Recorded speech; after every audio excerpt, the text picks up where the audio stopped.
My name is Darby from the Sattva Yoga Shala, and I just wanted to talk about handstands. And I've just finished a bunch of different handstands, but I want to explain the principle of how the lift comes.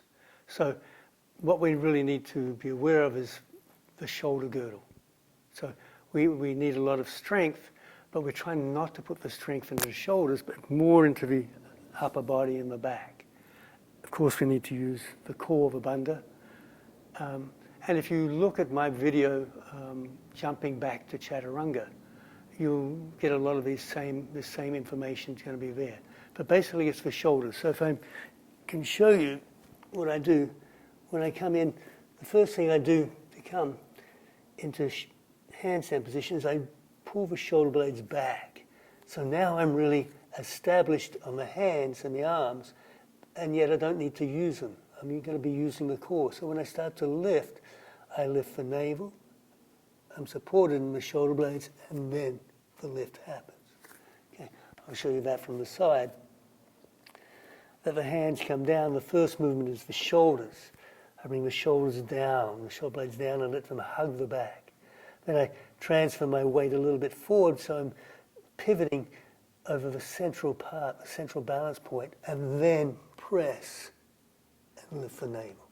So that's generally the lift you get, and you'll see how it works when I'm doing the handstands.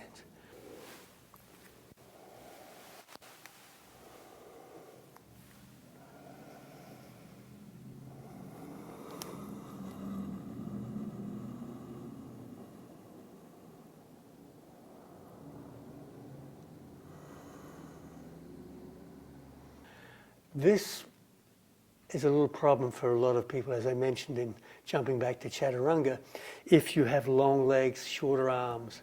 You know, I'm very blessed for doing handstands is that I have short legs, but I have long arms and I have a long torso. So for me to bend forward and touch the ground, there's no problem. I can touch very low, so I have a lot of space to move the shoulder blades. But if you can only get to here, it won't be possible. So the alternative would be to do it like this, a wider stance, which then means the hips come lower, and then you can place the hands on the floor, bring the shoulders down. So once that's happened, then again you transfer the body weight until you get the lift. So that's the other option if you don't have short legs. And also if you're learning, that's a much easier variation to try and learn.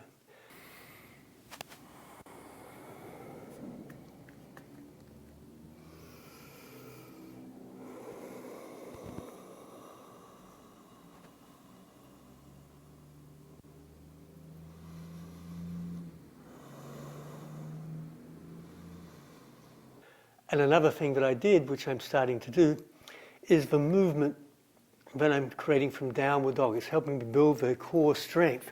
So what I do is I just come to downward dog, and instead of jumping or walking, I slide. I let my feet slide, I drag them, and then come forward, lift up.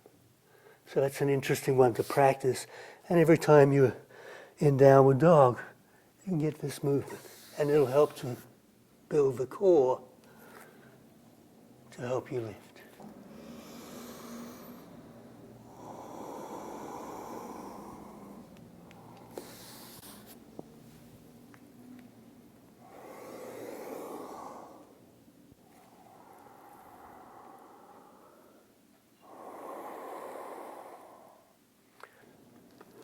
So, things to be very aware of is simple things.